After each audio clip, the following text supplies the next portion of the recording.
My son-in-law's voice shattered the neighborhood silence. "Stop taking my car. You're nobody in my house." But I didn't flinch. Instead, I quietly slipped away to the dealership. When I returned behind the wheel of a $200,000 Rolls-Royce, gleaming like pure vindication, I caught his eyes at the traffic light. He went ghost white and collapsed. But that was merely the opening act. Before we dive deeper, subscribe now and drop a comment telling us what time it is in your corner of the world. The Arizona sun hammered down on Roxana's Honda Accord as I eased into the driveway. July in Scottsdale, where heat doesn't just rise, it attacks. The kind of inferno that transforms steering wheels into torture devices and makes the very air ripple with malice. Satisfied, I shifted into park. Mission accomplished. Every single item checked off her list, including that pretentious coffee with the blue label she obsessed over. Then I saw him. Earl emerged from the garage and dread coiled in my stomach. His shoulders were rigid, jaw clenched in that unmistakable warning signal. Trouble was brewing, and I hadn't even stepped out yet. He stormed toward me with aggressive, predatory strides. I barely got my door open, one foot touching scorching asphalt before the assault began. "You don't get to just take my car." His voice ricocheted off neighboring houses like a gunshot. "You think you can do whatever the hell you want around here?" I rose slowly, deliberately, hands still gripping the doorframe. "I asked Roxana this morning. She approved the grocery run. I don't care what she said." He invaded my space, close enough that I could see the vein throbbing violently in his temple. "Stop taking my car. This is my property. You hear me? Mine." The heat radiating from the pavement wrapped around us like a suffocating blanket. I felt eyes everywhere. Curtains twitching across the street, a neighbor freezing mid-lawn work 2 houses down. The crushing weight of public humiliation squeezed my chest like a vice. "I understand you're upset, but you're living under our roof, eating our food, and you can't even respect basic boundaries." Earl's face blazed crimson, his finger stabbing toward my chest without quite making contact. "You're a burden. Do you get that? A goddamn burden!" The front door swung open. Roxana stood there, one hand braced against the frame, her face twisted with pain, but not surprise. That detail pierced me like a blade. She'd expected this, known this was coming. "Dad, please." Her voice barely rose above a whisper, almost pleading. "Just don't provoke him. You know how he gets.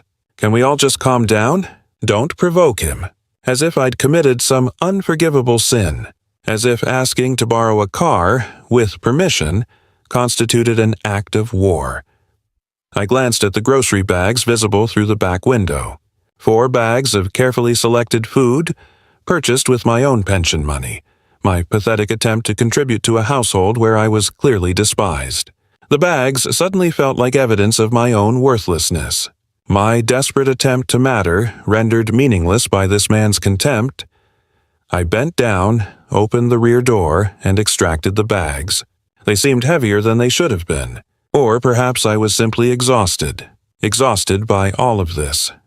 I placed them gently on the concrete driveway, a small gesture of control when everything else spiraled into chaos.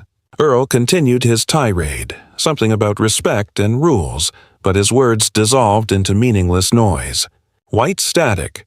I grabbed the bags again and walked past both of them, past my daughter who refused to defend me, past my son-in-law who viewed me as less than nothing. Neither spoke as I entered the house. That silence carved deeper wounds than any of Earl's screaming ever could. The door clicked shut behind me with a sound like finality, like an ending. Hours later, after a dinner where silence reigned and everyone pretended the driveway scene never happened, I sat alone in my bedroom. Modest couldn't begin to describe it.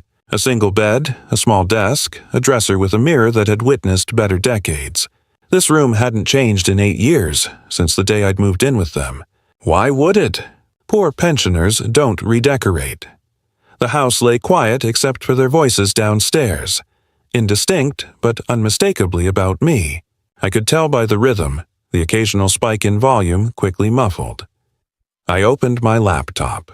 The screen's glow illuminated the dim room as I logged into my bank account. These movements were automatic after 15 years of secrecy. The careful typing, the two-factor authentication, the moment when the numbers materialized. Investment portfolio. $1,127,394. The construction supply business I'd built over 3 decades. Sold the year before my wife died. I'd been strategic about it. Patient, invested conservatively, lived exclusively on my pension and Social Security.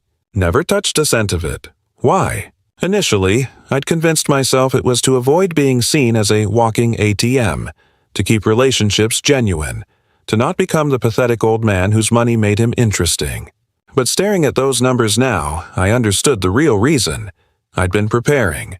For what, I hadn't known. Until today. I could still feel the driveway heat, see the neighbors gawking, hear Roxana's weak plea for me not to provoke the man who'd just publicly humiliated me. Earl's sneer as he branded me a burden. They believed I was nothing. Less than nothing. An obligation. A dependent. A piece of furniture they tolerated. I closed the laptop slowly, my hand rock steady on the lid. Something had crystallized in the space between that driveway and this moment. Not anger. Anger burned too hot, too reactive. This was colder, clearer. I straightened in my chair, jaw set, and stared at my closed bedroom door. My room, in my house, with my name on the deed, details they'd conveniently forgotten. They wanted to see me as nothing? Fine. I'd show them exactly what nothing looked like. And then I'd show them what something looked like, what I'd been all along. I was already dressed and seated in the living room when they descended the stairs. Dawn had broken an hour ago, but I'd been awake far longer. Sleep had been impossible. My mind racing through possibilities, through plans, through the mathematics of revelation. Earl appeared first, barefoot, scratching his stomach through his t-shirt. Roxana followed, hair yanked back in a messy ponytail. They moved through the kitchen with the easy comfort of people who owned the space. Their space. That's how they perceived it. I sipped my coffee and watched from the archway. They didn't acknowledge my existence. Roxana pulled out a pan for eggs. Earl scrolled through his phone, thumb moving in lazy circles. The domesticity of it, the casual intimacy, the routine, made yesterday's cruelty even sharper. This was normal to them. I was furniture. We need to talk about the situation with your dad. Earl's voice carried effortlessly from the kitchen. He wasn't whispering, wasn't even attempting discretion. Roxana cracked an egg against the pan's edge. Oh, I know. It's awkward. Earl set his phone down. He doesn't get it. He's living in our house now. The rules need to be crystal clear. You're right. She stirred the eggs, her back to him. To me. He needs to understand how things work now. How things work now. As if the fundamental mechanics of my existence had shifted, and I'd somehow missed the memo. I stood, coffee cup steady in my hand, and walked into the kitchen. They both jerked up, startled. Had they forgotten I was here? Or had they simply stopped caring? My house, I kept my voice level, factual. The deed is in my name. Reuben Watson. That hasn't changed. Earl's smirk came quick and easy. For now, sure. But let's be honest, who's the real provider here? Who pays the bills? Keeps this place running? He leaned back in his chair, arms crossed. You're just here. The implication hung in the air like toxic smoke. They were waiting for the inheritance. Waiting for me to die or become so incompetent they could seize control. Either way, in their minds, this house was already theirs. I was merely a temporary inconvenience. Roxana looked uncomfortable, but said nothing. Her silence screamed louder than Earl's words. She wouldn't contradict him. Wouldn't defend me. Not again. I placed my coffee cup in the sink with deliberate precision. I have errands to run. Errands? Earl's eyebrows shot up. Where? Out. I grabbed my keys from the counter hook. I'll be back later. The confusion on their faces was almost satisfying. They'd expected anger, defensiveness, perhaps another humiliating scene. Instead, I gave them calm. Control. Nothing for them to grab onto or weaponize against me. I walked out through the front door, leaving them in their kitchen, in their house that wasn't theirs at all. The drive to the bank cleared my head. Morning traffic in Scottsdale was light, and my mind felt sharper than it had in years. This wasn't anger driving me. This was calculation. Purpose. I'd spent 15 years playing small, and where had it gotten me? Disrespected in my own driveway, dismissed in my own kitchen. The bank's main branch sat in a plaza off Scottsdale Road, all glass and modern angles. Inside, the air conditioning shocked after the parking lot's furnace heat. I requested my financial advisor. Marcus Chen materialized within minutes, his handshake professional and warm. We'd worked together for over a decade, but he only knew me as the quiet retired businessman who checked in quarterly and never made waves. "Mr. Watson, good to see you. What can I help you with today?" We sat in his office, door closed. "I want to make a significant withdrawal. A transfer, actually, for a vehicle purchase." He pulled up my account on his computer. "Of course. What amount are we talking about?" $420,000. His fingers froze on the keyboard just for a heartbeat, but I caught it. Then his professional mask slid seamlessly back into place. "That's quite a vehicle. May I ask what you're looking at?" "Something that makes a statement." He nodded slowly, typing. "The transfer will take 2 to 3 business days to clear, depending on the dealership's bank. You'll need to provide wire instructions." The logistics washed over me as I signed forms, verified my identity multiple times, confirmed and reconfirmed the amount. It felt real now. Not just a midnight fantasy in my bedroom, but actual money in motion. Resources shifting from passive to active. Walking back to my car, I felt something I hadn't experienced in years. Not happiness. That was too simple. Anticipation. The electric sense that I was finally doing something instead of enduring something. I sat in my old sedan, a 12-year-old Camry with a dent in the passenger door and seats that reeked faintly of age. The contrast wasn't lost on me. This car, this humble vehicle that screamed struggling pensioner, would soon have a companion that screamed something entirely different. I gripped the steering wheel and let myself strategize. Step 1. The purchase that would obliterate their assumptions. They believed I was nothing. I'd arrive home in something that cost more than most people's houses. Step 2. Watch their reactions. Witness the shock, the confusion, the dawning realization that they'd miscalculated catastrophically. Step 3. That would come. I didn't have all the answers yet, but the path was clearing. This wasn't about the car. Not really. It was about reclaiming control, about exposing what they really wanted, who they really were, about demonstrating that the old man they dismissed, humiliated, and barely tolerated possessed more power than they'd ever imagined. I started the engine. The Camry rumbled to life, familiar, unremarkable. In 3 days, everything would change. They thought they knew me. They didn't know anything at all. I shifted into drive and pulled out of the parking lot. My hands were steady. My mind was crystal clear, and for the first time since that scene on the driveway, I smiled.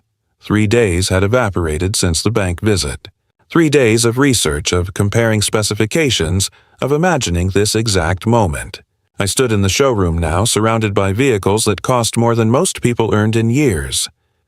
The dealership occupied a prime corner lot in Phoenix, 30 miles from Scottsdale.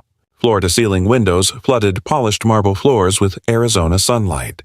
The cars were positioned like museum pieces, each one a statement, a promise, a transformation waiting to happen. A sales consultant approached, his suit crisp despite the exterior inferno. "Good morning, sir. Anything specific catching your eye today?" I pointed to the vehicle I'd come for. The Ghost, midnight blue. "Excellent choice." He guided me closer, launching into details I'd already memorized from my research. The 2019 Ghost is in exceptional condition. Only 22,000 miles, full-service history, single owner. At $185,000, it's priced very competitively for this market. $185,000 for a car. 5 years ago, Earl had branded me a burden over grocery shopping. The irony tasted sharp and intoxicating. I'd like to purchase it today. The consultant's professional mask didn't slip, but I caught the flicker of surprise. Wonderful. Let's discuss financing options. No financing. Wire transfer. The funds are already available. 90 minutes later, I held the keys. They were heavier than any I'd owned, the Rolls-Royce emblem catching the light like a jewel. The consultant walked me to the vehicle, reviewing features I barely heard. My focus was on the moment, the culmination of 15 years of pretending to be less than I was. I slid into the driver's seat. The interior smelled of leather so fine it barely seemed real. When I pressed the start button, the engine purred, a sound that spoke of power held in elegant reserve, of capability that didn't need to announce itself. I pulled out of the dealership onto Phoenix streets, then merged onto the highway heading toward Scottsdale. The Rolls-Royce moved like liquid, smooth, silent, inevitable. Other drivers stared. Some gaped. I wasn't showing off. I was recalibrating everything I'd allowed myself to become. 15 years. 15 years I'd made myself small, drove deteriorating cars, wore ancient clothes, let them believe I was barely surviving. I'd thought humility would protect me from being used. I was wrong. They used me anyway. The highway gave way to Scottsdale Road. Traffic was moderate, the afternoon sun painting everything gold. I approached a red light about 10 minutes from home.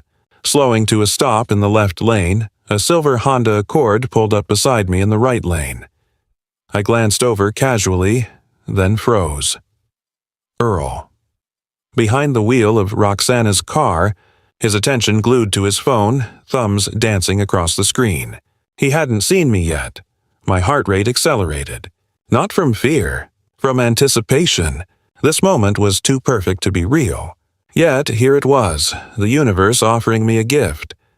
I reached for the horn and pressed twice. 2 sharp, clear notes. Earl's head snapped up. He looked around, confused, then turned toward my vehicle. I watched the sequence of emotions cross his face like a time-lapse film. Confusion as he registered an expensive car honking.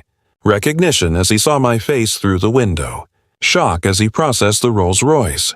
Then anger, burning, unmistakable fury turning his face crimson. I didn't speak, didn't gesture. I simply held his gaze, let a small smile touch the corner of my mouth, and when the light turned green, pressed the accelerator. The Rolls-Royce surged forward with effortless power. In my rearview mirror, I watched Earl's Honda lurch forward awkwardly, as if he'd stomped the gas pedal in frustration. I maintained the speed limit for the remaining distance home, savoring every second. When I pulled into my driveway in front of my house, I positioned the Rolls-Royce prominently near the garage door. Let the neighbors witness. Let everyone know. I sat for a moment after shutting off the engine, just breathing. Then I exited, locked the vehicle with a satisfying electronic chirp, and walked to my front door. Inside, the house was quiet. Roxana must be in her room or the back office. She hadn't heard my arrival. I set my keys on the entry table, the new keys with their expensive fob, placed deliberately where anyone entering would see them. In the kitchen, I poured water into a glass, then stood by the window, waiting. I knew Earl had been behind me on the road, knew he'd seen where I'd turned. It wouldn't take long. 15 minutes later, I heard it. An engine roaring up the street at a reckless speed that made neighbors look up from their yards. Tires squealed as the Honda whipped into the driveway, stopping abruptly behind the Rolls-Royce. The car door slammed hard enough to echo. I stayed where I was, glass in hand as heavy footsteps pounded up the walkway. The front door crashed open, slamming against the wall. Earl materialized in the kitchen doorway seconds later, his face flushed deep crimson, breathing like he'd sprinted the entire way. Roxana emerged from the hallway, eyes wide with alarm. Earl's arm shot out, finger pointing toward the front of the house, trembling with rage. When he spoke, his voice came out raw and demanding, stripped of any pretense of civility. Where did you get the money? Not hello. Not what's this about. Straight to accusation, to what he perceived as theft. Betrayal.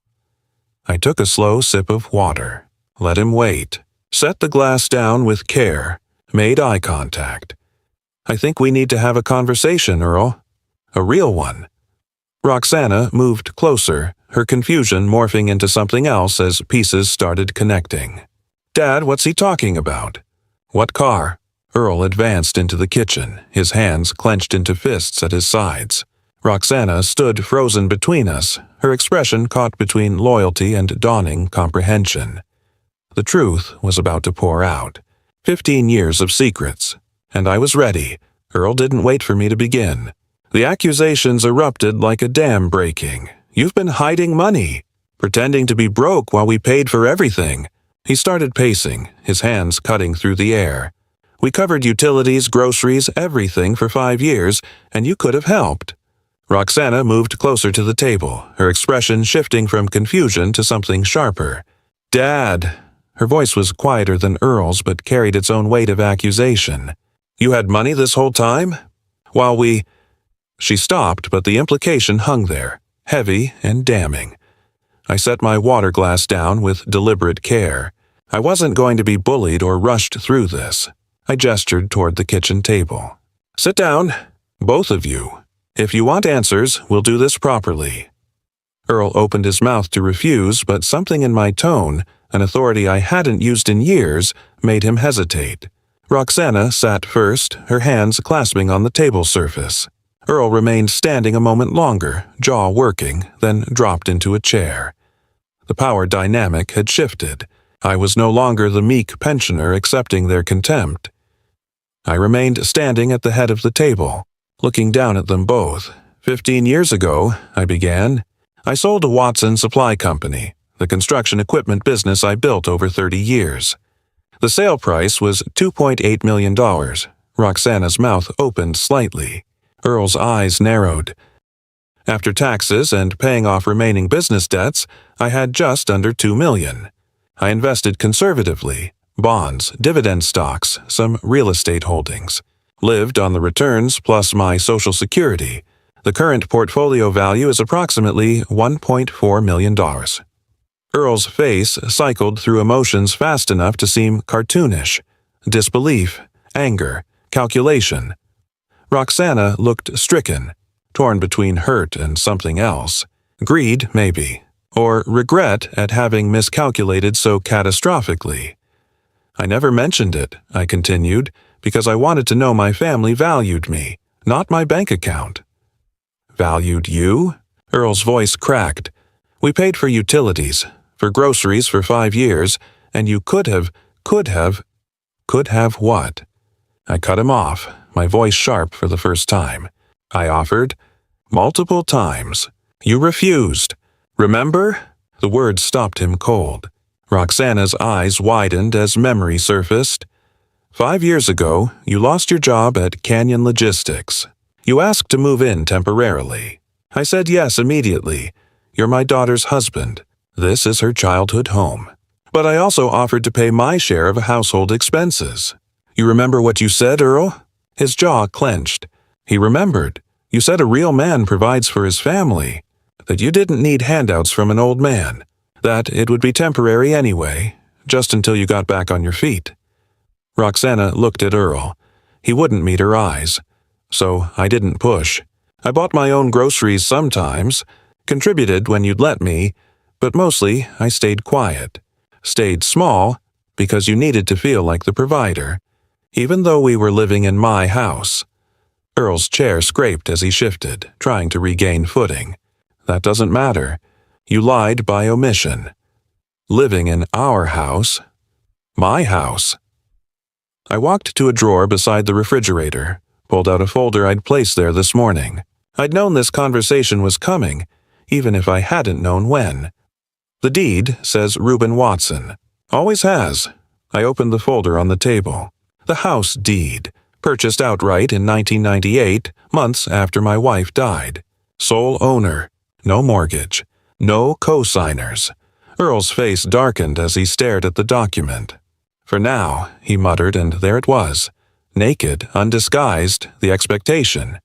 The plan, Roxana spoke, her voice trembling. We assumed when you passed, the house would... She couldn't finish the sentence. I finished it for her. Would be yours. You've been waiting for me to die." She flinched like I'd slapped her. We didn't." But she couldn't deny it convincingly.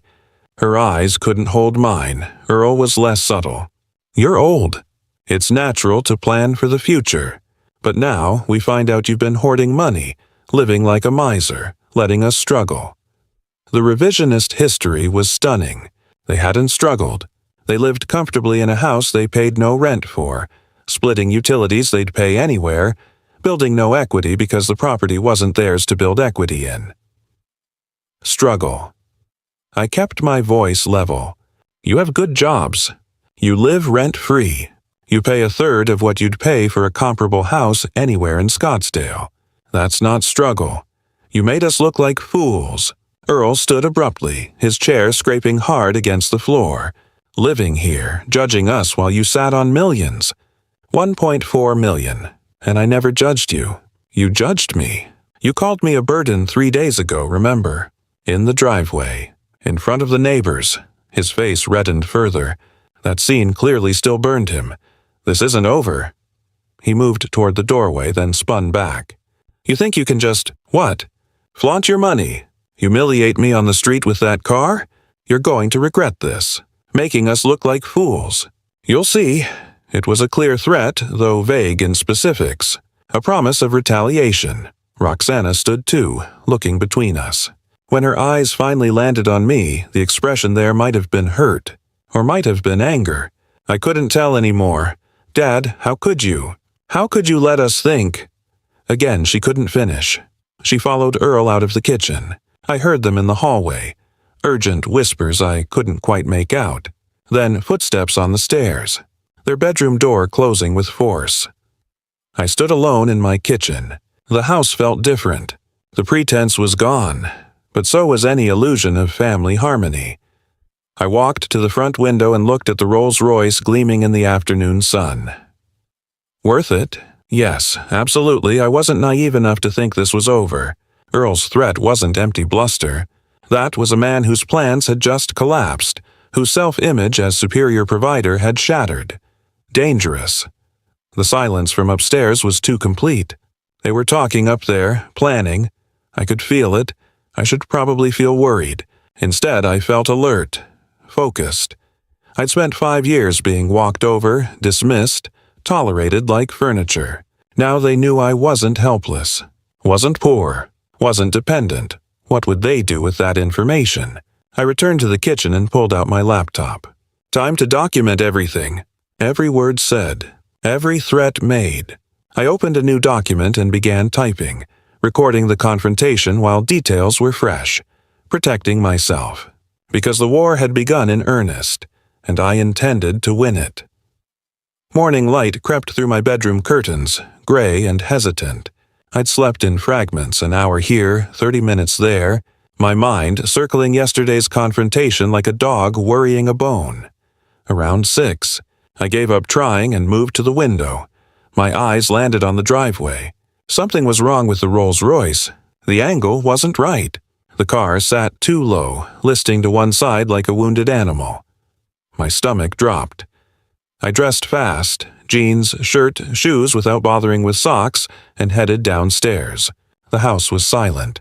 Earl and Roxana's bedroom door remained closed. Good. I wanted to see this alone first. I unlocked the front door and stepped into the cool Arizona morning. Dew still clung to the grass. The street was empty, silent except for a distant dog barking. As I approached the vehicle, the damage revealed itself in stages. First, all 4 tires were flat. Not deflated, punctured. I could see the slash marks, deliberate cuts in the rubber. Then, scratches across the midnight blue paint. Random at first glance, chaotic lines scored deep into the finish. But as I walked around to the driver's side, a pattern emerged. Someone had carved words into the door panel. Old fool. The letters were crude but deliberate, gouged deep through paint and primer down to bare metal. Done with a key or screwdriver, something sharp enough to permanently scar the surface. My hands clenched into fists. I looked up and down the street. No witnesses. No movement. Just neat suburban homes with their curtains still drawn. I circled the vehicle completely. Scratches across the hood, both side panels violated. The trunk lid marked with random gouges. This wasn't opportunistic vandalism. This was personal. Thorough. Meant to hurt. I pulled out my phone and dialed the non-emergency police number. When the dispatcher answered, my voice came out steady despite the rage burning in my chest. I need to report vandalism. Property damage to a vehicle. Significant dollar amount involved. She asked routine questions. When did I last see it undamaged? Yesterday afternoon. Security cameras? Yes, but I needed to check the footage. Any suspects? I paused. Not yet. An officer would be dispatched within the hour. I ended the call and stood looking at the violated vehicle. The Rolls-Royce was supposed to be my declaration of independence, my statement of control. Now it sat wounded, marked with contempt. Movement from inside the house caught my attention. They were stirring. I walked back inside and went directly to the security system panel in the hallway. The small touchscreen showed the system active. Green. Lights indicating all cameras functioning. I pulled up the footage interface and scrolled back to last night. The timeline jumped from midnight to 6 a.m., nothing recorded. Just a blank gap where hours of video should have been. The system had been manually deactivated. What's going on? Earl stood at the top of the stairs, sweatpants and t-shirt, hair sticking up. His tone was carefully neutral. I looked up from the panel. The cameras were turned off last night. From midnight until 6 this morning. Did you do that? He descended slowly, one hand trailing on the banister. Oh yeah, I was cleaning the lenses yesterday evening. Forgot to reactivate the system. Why? What happened? I watched his face carefully. Earl was a mediocre liar, tension around his eyes. A too casual shrug that didn't quite land. Someone vandalized my car during that time. All 4 tires slashed. Paint scratched across the entire body. The words "old fool" carved into the driver's door. His reaction was interesting. Surprise, but not shock. As if he'd expected something, but not quite this much damage. What? That's terrible. Did you call the police? The concern sounded rehearsed. Roxana appeared behind him, wrapping a robe around herself. What happened? I repeated the information.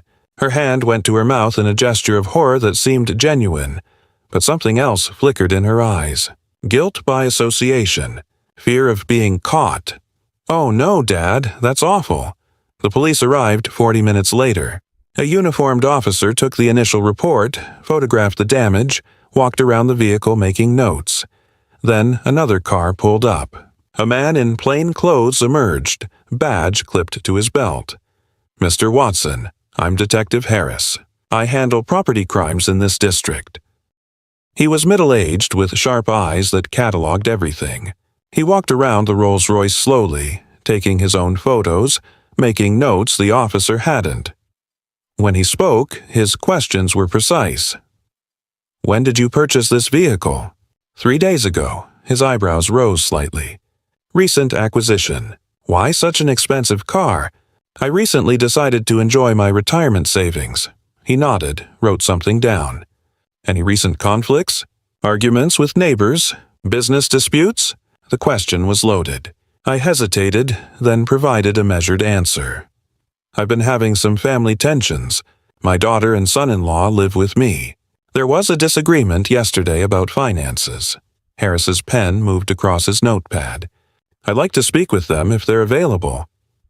Earl and Roxana came outside, still in their casual morning clothes. Harris questioned them with the same measured precision. Did they hear anything last night? No. Notice anything unusual? No. The security cameras? Earl repeated his cleaning story. Harris's expression didn't change, but I saw skepticism settle into the lines around his mouth. And this family conflict Mr. Watson mentioned? Earl minimized it. Just normal family stuff. Reuben bought an expensive car. We were surprised he had the money. That's all. Harris looked between the 3 of us. Convenient timing. Argument about money, then expensive car gets damaged the same night, and the security system happened to be off during those exact hours. You see why this looks suspicious? Earl stiffened. Are you accusing me of something? Because I didn't do anything. I was asleep all night. We both were. Harris shook his head, just noting circumstances. Without video evidence or witnesses, there's not much to pursue criminally. He turned to me. The damage estimate? I'd already called my insurance company while waiting for police. The adjuster had quoted $35,000 for full repair and repainting. Harris whistled low. That's felony-level damage. If you develop any information about who might have done this, call me directly. He handed me a card. After Harris left with his report and photos, the three of us stood in the driveway. The damaged Rolls-Royce sat between us like an accusation. I hope they catch whoever did this, Roxana said quietly. Earl nodded. Yeah, terrible thing, but I saw it in his eyes. Satisfaction poorly concealed. Pleasure at retaliation. Earl thought he'd won something here. Evened the score. He was wrong. This just changed the rules. I looked at Harris's card, then at Earl. Yes, I hope they do too. The meaning was clear enough. Earl's smile faded slightly. Later, after the tow truck had taken the Rolls-Royce to the authorized repair facility, after Earl and Roxana had retreated back inside, I sat in my room with my laptop. The police report was filed. The insurance claim was submitted. The damage was documented. None of this would bring criminal charges. Harris had been clear about that, but it was all evidence. Evidence of what exactly? I wasn't yet certain, but I knew one thing absolutely. The boundary had been crossed. They'd moved from verbal disrespect to property destruction, from family conflict to actual crime. Earl and Roxana thought they'd made a point, punished me for yesterday's humiliation. Instead, they'd given me justification, moral clarity. I opened a new browser tab and typed Arizona tenant rights, then family eviction Arizona, then unlawful detainer Arizona. The screen glowed in the dim room. Legal statutes, procedures, requirements, timelines. My face reflected in the laptop screen, illuminated by cold light. My expression determined. Hard. They wanted to play games? Fine. But we were playing by my rules now. 2 days after the vandalism, I gathered documents into a leather folder. House deed from 1998. Emails from 5 years ago discussing the temporary living arrangement. The police report from the Rolls-Royce incident. Bank statements proving my financial position. Insurance photos of the damage. Everything that validated what I knew. This was my property, my home, my life they were trying to colonize. I'd found Thomas Brennan through online research, an attorney specializing in property law and family disputes. His office was in North Scottsdale, 15 minutes from home. I'd called yesterday for an appointment, explaining briefly that I needed legal counsel about removing family members from my property. The receptionist had squeezed me in for 10:30 a.m. today. I drove my old Camry. The Rolls-Royce wouldn't be ready for another week.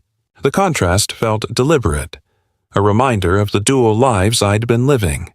Modest Reuben in his 12-year-old sedan. Wealthy Reuben who could drop $185,000 on a car without flinching. Time to reconcile those two versions into one. Brennan's office occupied the second floor of a professional building. The waiting room was tasteful. Leather chairs, desert landscape paintings, current magazines. I checked in with the receptionist, a woman in her 30s who offered coffee. I declined. 5 minutes later, she led me back to a corner office with floor-to-ceiling windows overlooking Scottsdale Road. Thomas Brennan rose from behind a mahogany desk. Mid-50s, silver hair, expensive suit that fit perfectly. We shook hands. His grip was firm without being aggressive.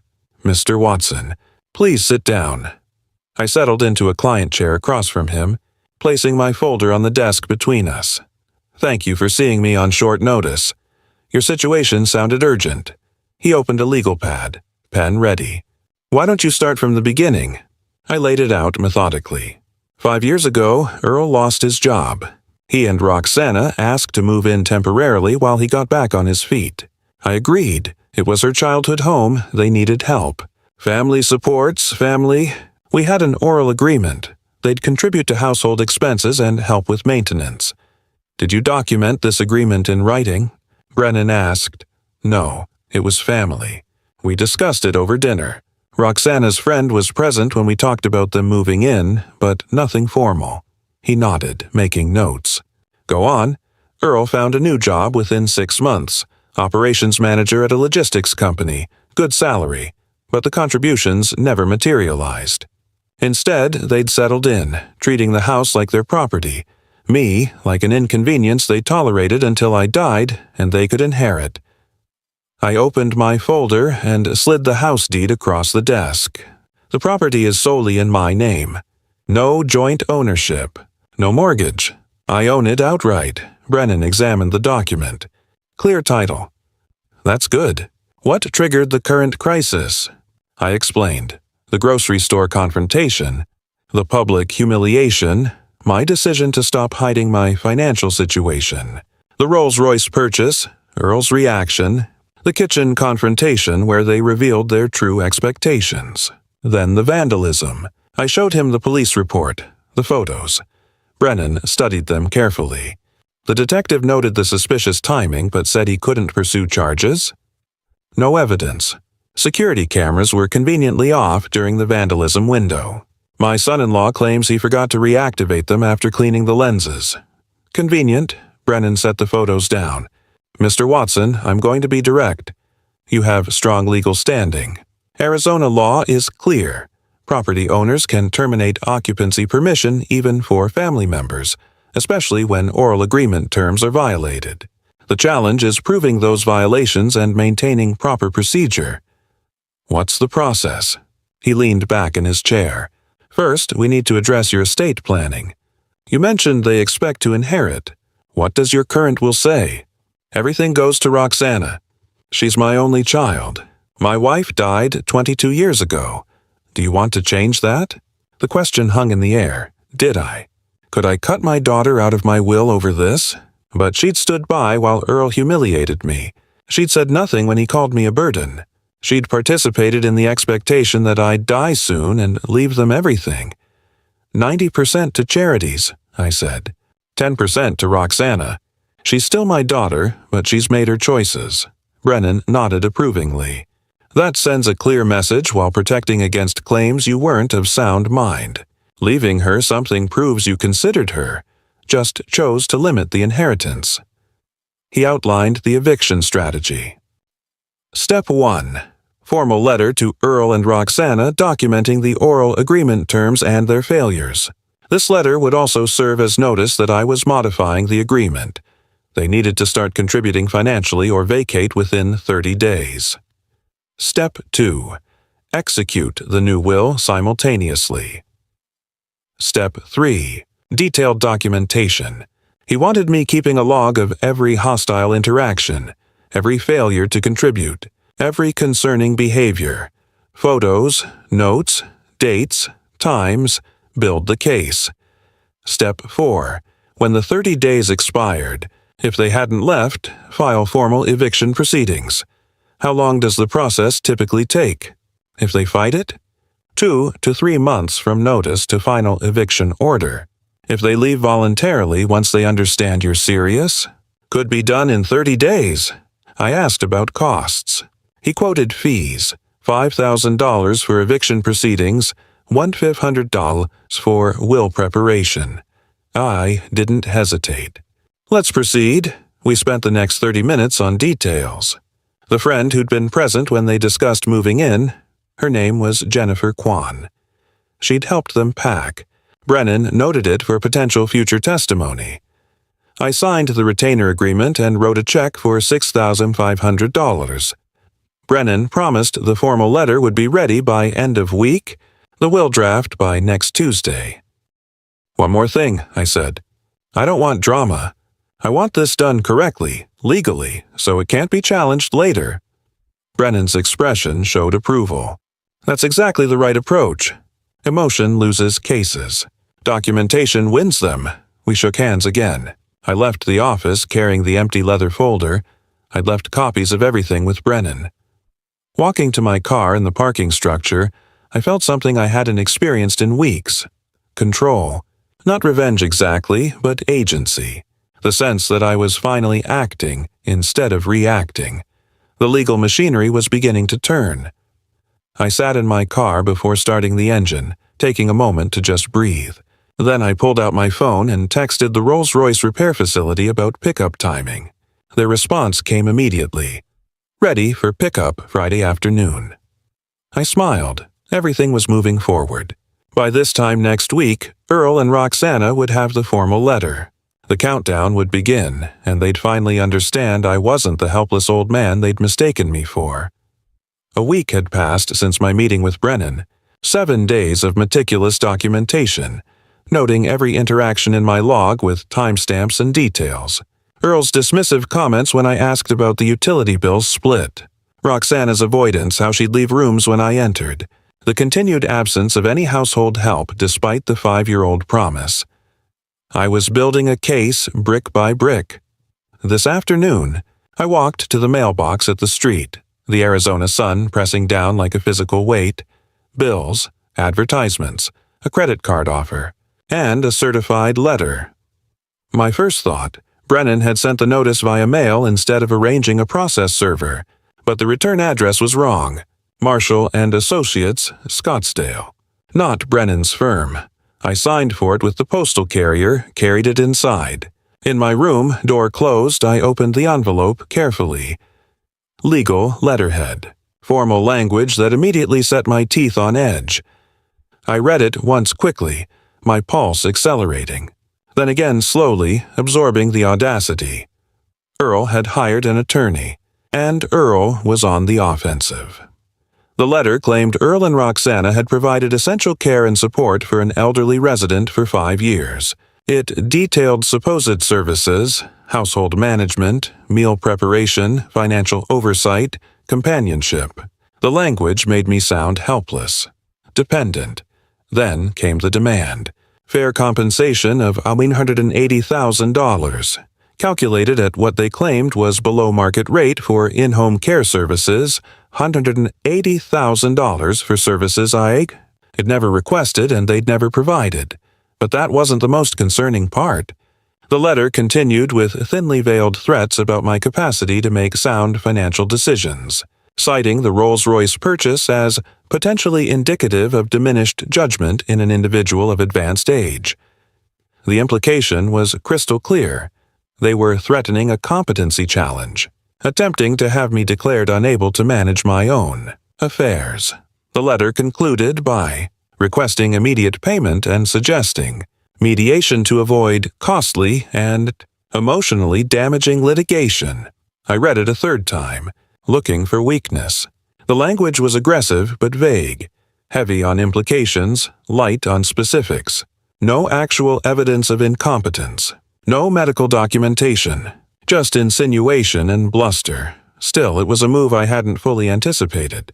Earl wasn't just fighting back, he was trying to preemptively strike, to make me seem like the aggressor, the unreasonable one. Clever, in a desperate sort of way.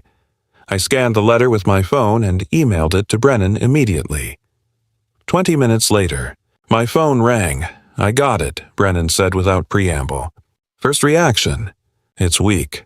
Aggressive language covering a fundamentally weak position. He sounded almost amused.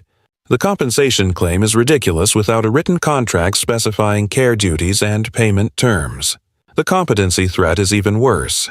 Arizona requires substantial medical evidence to challenge someone's capacity. Not just, we think he made a bad purchase decision. Any judge would laugh it out of court. But I heard the qualifier coming. But it shows Earl is scared. He spent money on an attorney, probably $2,000 to $3,000 for this letter, which means he's taking your threat seriously. That's good, we discussed response strategy. Brennan recommended ignoring the financial demand entirely while proceeding with our original plan. We'll send our notice to quit as planned. Let them know their counterattack failed to intimidate you. If they want to waste money fighting this, that's their choice. My tension eased slightly. Having professional counsel made the difference between reacting emotionally and responding strategically. Notice to quit will be ready for service within 48 hours, Brennan promised. That evening, after dinner eaten in cold silence, Roxana knocked on my bedroom door. "Dad, can we talk?" Her voice was soft, tentative. I considered saying no, but curiosity won. "Come in." She entered, closing the door behind her. Her eyes were red. She'd been crying, or wanted me to think she had. She sat on the edge of my bed, hands clasped in her lap. "I know you got the letter from Earl's lawyer, so they weren't pretending ignorance." "I did." Roxana took a breath. "Dad, this is getting out of control. We're family. We shouldn't be threatening each other with lawyers and eviction. Can't we find a compromise?"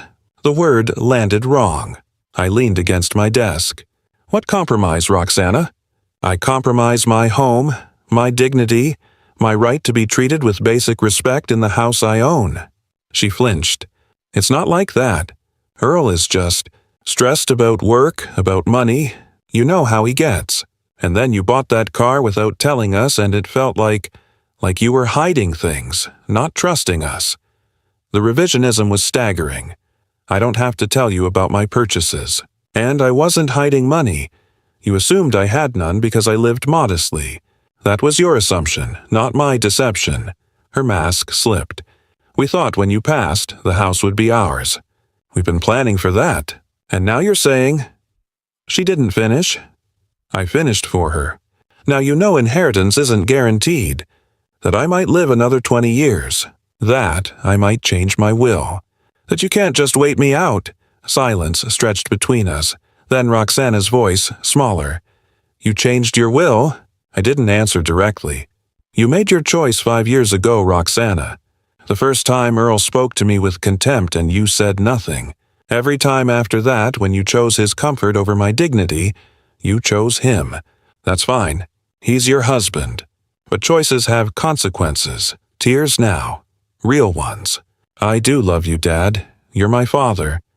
Something cracked inside me, but I didn't let it show. "Then you should have acted like it mattered. Love is action, not just words. You acted like I was a burden to tolerate. Now live with those consequences." Roxana stood, wiping her eyes. "He won't leave without a fight." "I know," I said quietly. She walked to the door, paused with her hand on the knob. "I'm sorry. For what that's worth now." Then she was gone. Alone again, I sat at my desk. The conversation had been harder than I expected. Part of me wanted to relent, to find that compromise she'd mentioned, to repair the relationship. But I knew better. Compromise meant accepting continued disrespect, living as a guest in my own home, waiting to die so they could inherit. That wasn't compromise. That was surrender. I opened my laptop, added notes to my documentation log. Roxana's admission about inheritance planning. Her acknowledgement of Earl's behavior. Her plea for compromise without offering any actual change. All useful if this went to court. My phone buzzed. Text from Brennan. Notice to quit drafted. Sheriff's Office service scheduled for Friday morning. Are you ready for this? I typed back one word. Yes. I stared at that reply on my phone screen, my thumb hovering over the send button for just a moment. Then I pressed it. The machinery of eviction was now inevitable. Friday morning, I sat in Brennan's office conference room. 2 witnesses, paralegals from the firm, flanked the table. A notary public stood ready with her stamp and seal. "This is now your valid will, superseding all previous versions," Brennan said, sliding the document across the mahogany surface. 90% to designated charities, 10% to your daughter. They don't need to know about this unless they challenge the eviction.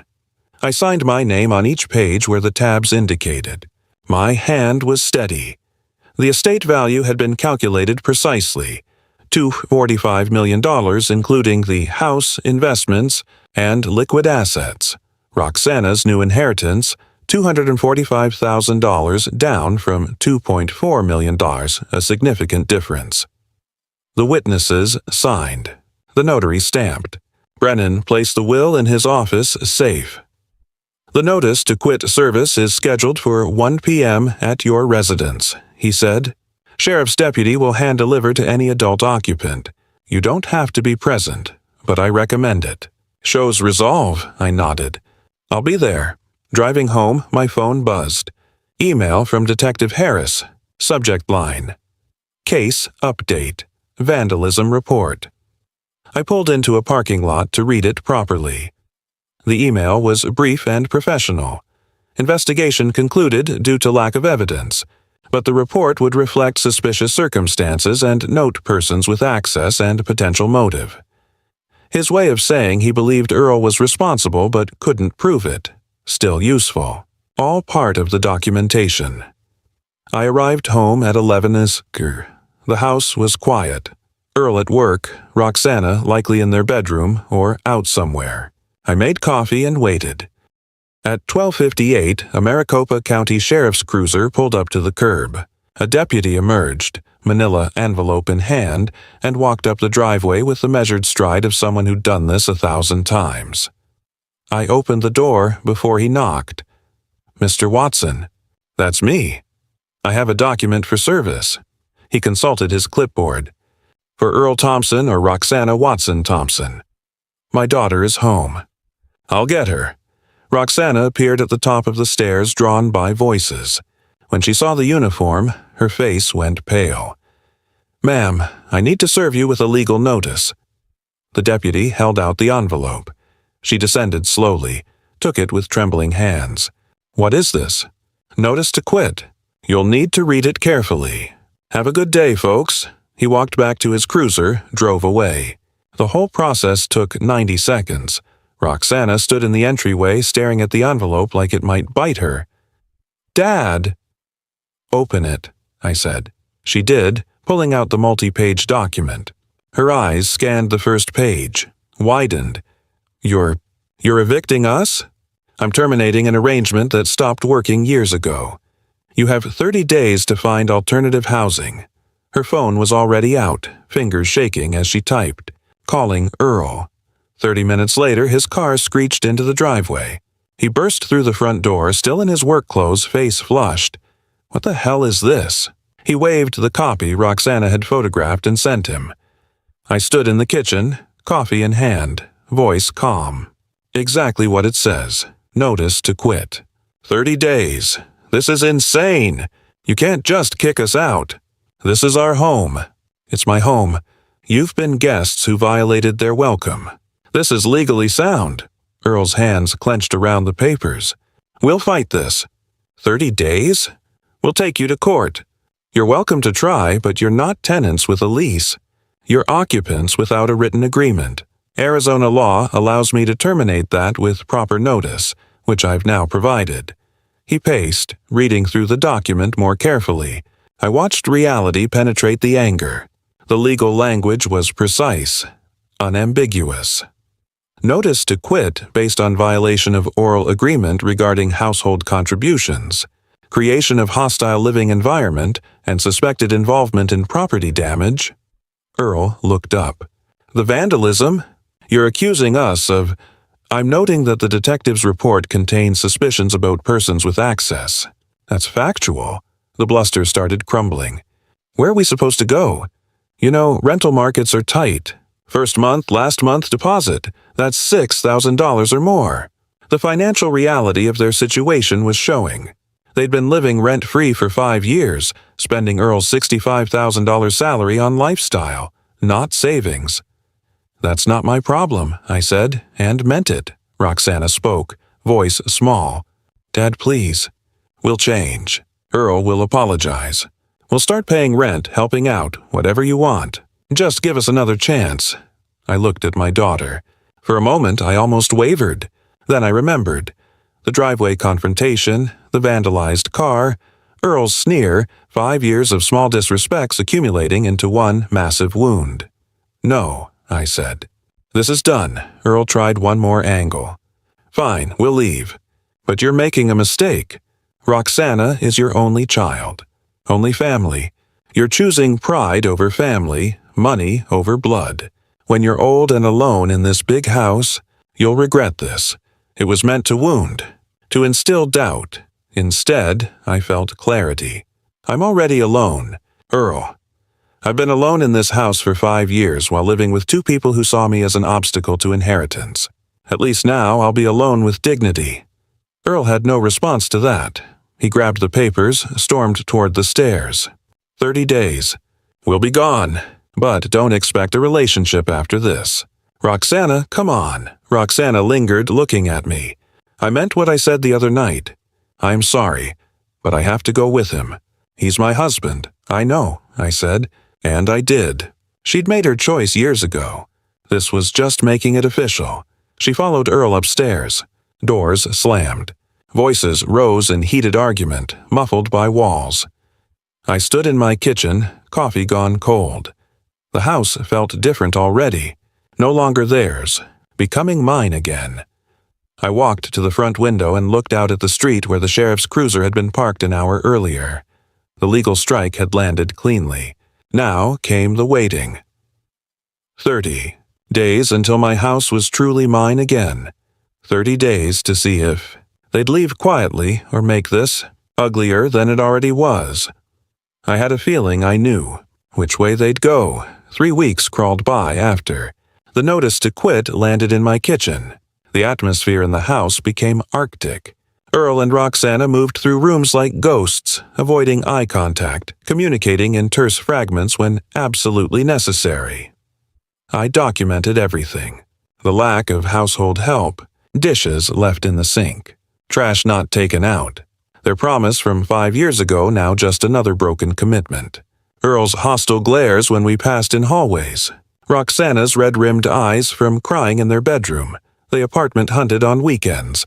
I heard them come home defeated, voices carrying through walls they forgot weren't soundproof. Everything in their price range was smaller, older, farther from Earl's work. The reality of what they'd taken for granted was sinking in. 5 days before the 30-day deadline, a certified letter arrived. Earl's attorney had filed for a hearing to challenge the eviction, claiming established oral tenancy rights based on 5 years of residence. Brennan called immediately. This is expected. They're grasping. The hearing is scheduled for today, exactly at the deadline. Perfect timing, actually. Judge will see they waited until the last possible moment. Doesn't help their credibility. This morning, I dressed carefully. Dark slacks, button-down shirt, sport coat. Professional, composed, unshakable. This ended today. The Maricopa County Superior Court building rose from downtown, Phoenix in concrete and glass, a monument to order and process. I met Brennan in the hallway outside the courtroom. He carried 2 thick folders and a leather briefcase that looked expensive and well used. "Ready?" he asked. I nodded. We entered the courtroom. Wood paneling. State seal. The judge's bench elevated and imposing. Earl and Roxana sat on the opposite side with their attorney, a younger man, maybe 35, suit slightly rumpled, briefcase that had seen better days. Marshall and Associates apparently sent their junior partner. Earl's jaw was set, arms crossed defensively. Roxana looked small, hands twisted in her lap. The bailiff called the case. Watson versus Earl and Roxana Watson.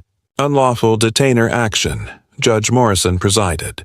A woman in her 60s, gray hair, sharp eyes behind reading glasses. She reviewed the file briefly. This is a challenge to a notice to quit served 3 weeks ago. Mr. Marshall, you're representing the respondents? Earl's attorney stood. Yes, Your Honor. We're contesting the eviction on grounds of established tenancy. Marshall presented his case. 5 years of continuous residence. Verbal agreement for permanent housing. Contributions to household expenses, emotional and practical support for an elderly owner. He painted Earl and Roxana as caregivers, me as ungrateful and capricious. They've built their lives around this arrangement. Your Honor, to suddenly revoke permission without cause is unconscionable. Judge Morrison looked unimpressed but let him finish. Brennan stood for my response. His presentation was methodical, devastating. First, the property deed proving sole ownership. Second, documentation of the original oral agreement, email exchanges from 5 years ago, explicitly stating temporary, stay while you get back on your feet, and help with household, maintenance in exchange for free room. Third, My testimony under oath that I'd repeatedly offered to pay my share of expenses but was refused by Earl, who wanted to appear as the provider. Fourth, the vandalism evidence. Photos of the Rolls-Royce damage.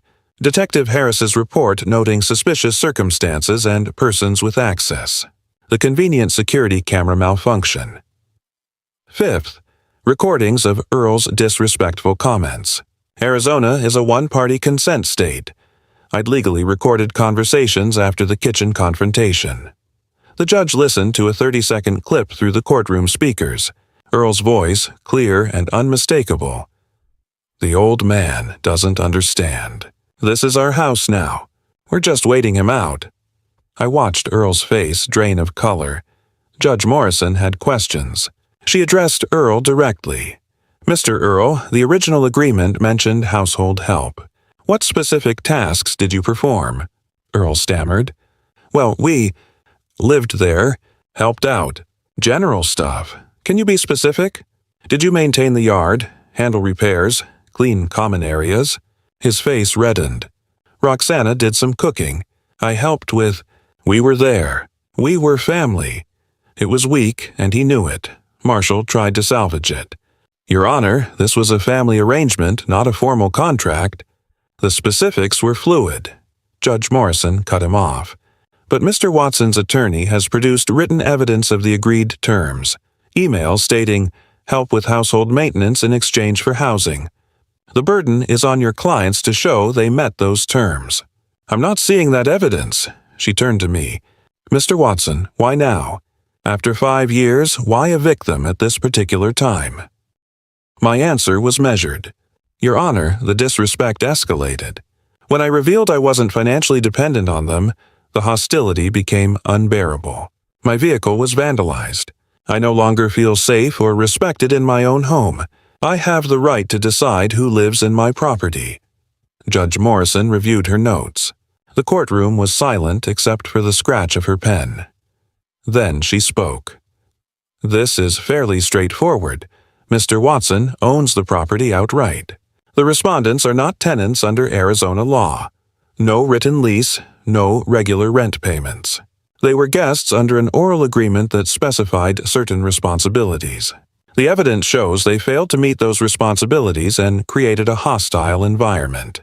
The notice to quit was properly served with 30 days warning. She looked at Earl and Roxana. I understand this is difficult, but Mr. Watson has every legal right to revoke permission for you to occupy his property. His reasons are well documented and supported by evidence. Her gavel came down. The eviction is upheld. You have 30 days from today's date to vacate the premises. If you fail to leave voluntarily, Mr. Watson may seek a forcible removal order. Earl shot to his feet. This isn't fair. Where are we supposed to go? Can't we work something out? We'll pay rent, sign a lease, whatever. Judge Morrison's expression hardened. The property owner is not obligated to continue housing you. This hearing is concluded. Earl turned to me, desperation replacing anger. Reuben, please, be reasonable. We'll pay $1,500 a month. Help around the house. Anything you want. Every eye in the courtroom turned to me. Brennan touched my arm gently. This was my call. The moment hung suspended. Then I spoke, voice quiet but carrying. No, I want you gone from my home. Outside the courthouse, afternoon sun blazing, Brennan shook my hand. Clean victory. About as decisive as these cases get. I felt hollowed out, emptied of tension I'd been carrying for weeks. What happens if they don't leave? Then we file for forcible removal. Sheriff's deputies physically remove them and their belongings. It won't come to that. They know they lost. In the parking garage, I sat in my car. Not the Rolls-Royce, which was still being repaired, but my old reliable sedan. Through the windshield, I could see Earl and Roxana by their Honda, arguing. Marshall stood awkwardly nearby. Roxana was crying. Earl's hands gestured wildly. Their world had just contracted severely. I started my engine and drove away, leaving them in the rearview mirror. The next 30 days would be tense, uncomfortable, saturated with resentment. But they would end. I merged onto the Phoenix freeway, rolled down the windows. Desert air rushed in, hot and clean. For the first time in 5 years, I felt it. Anticipation of peace. Moving day arrived on a Saturday in mid-August. I stood by my front window, coffee in hand, watching the rented U-Haul truck being loaded with boxes and furniture. The Rolls-Royce sat in the driveway, fully repaired, midnight blue paint gleaming. Insurance had covered $32,000 of the $35,000 damage. The remaining $3,000 I'd paid out of pocket, worth every penny to see it restored. Earl carried a box to the truck, his movements sharp with residual anger. Roxana followed with smaller items, her shoulders hunched. They'd found an apartment, $1,800 a month for a 2-bedroom in Tempe, 30 minutes from Earl's work. The deposit and first month had depleted what little savings they had. Reality's price tag. I didn't go outside, didn't offer to help. We'd said everything that needed saying in that courtroom 3 weeks ago. Around 11, Earl closed the truck's rear door with a metallic slam. He stood for a moment staring at the house, at my house, like he was memorizing it, or cursing it. Probably both. Roxana climbed into the passenger seat, but before closing the door, she turned and looked directly at my window. Our eyes met across the distance.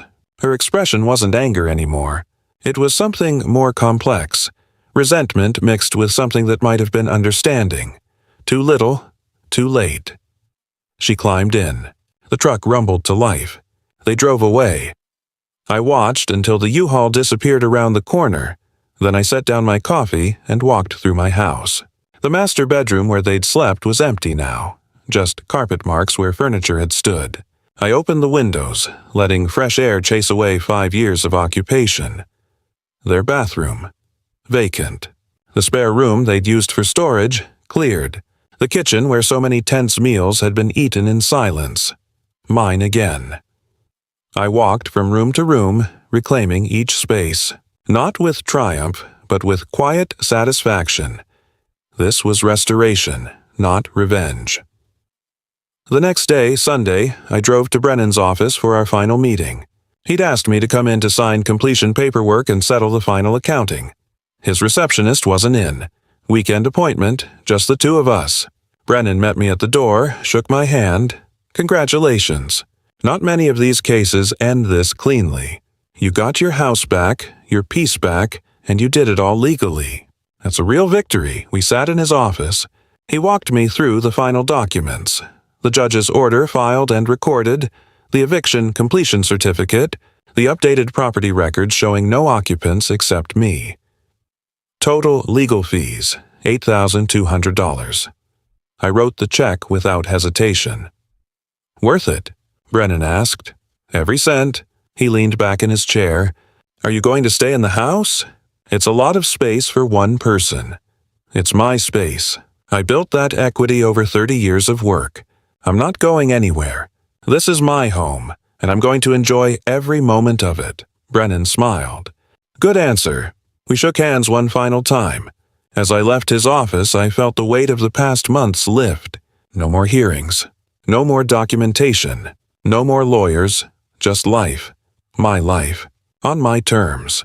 That evening, I sat on my back patio as the sun set over Scottsdale. The desert sky turned orange and purple, spectacular in its transition. I'd made coffee. The good kind. The Blue Label brand Roxana used to prefer. But this was for me now. Everything was for me. The house behind me was quiet, not the hostile silence of recent months, but genuine peace. The kind of quiet that comes from being truly alone in your own space, answerable to no one. Accepting no one's contempt, I'd reclaimed more than property. I'd reclaimed my dignity, my autonomy, my right to respect. The cost was high, a fractured relationship with my daughter, probably permanent. But the alternative would have cost something more precious. My self-respect. For 5 years, I'd accepted less than I deserved because I thought family meant enduring disrespect. I was wrong. Family should mean mutual respect, or it means nothing. I'd spent $185,000 on a car that got vandalized and $8,200 on legal fees to evict my own daughter. Numbers that would horrify most people. But I'd have spent twice that to feel what I felt now. At peace. In control. Free. The Rolls-Royce sat in my garage, ready for whenever I wanted to drive it. My investment portfolio remained solid at $1.4 million. My will was updated. 90% to charities that would use it well. 10% to Roxana because despite everything, she was still my daughter. Whether she'd ever understand why this happened, whether she'd ever see that her choices led here, I didn't know. Maybe someday, maybe never. It didn't matter anymore. The sun touched the horizon and the sky blazed one final time before darkness. I finished my coffee and went inside, locking the door behind me. My door. My house. My life. Finally, completely mine. If you enjoyed this story, please like this video, subscribe to the channel, and share your thoughts in the comments. To listen to the next story, click on the box on the left. Thank you for watching.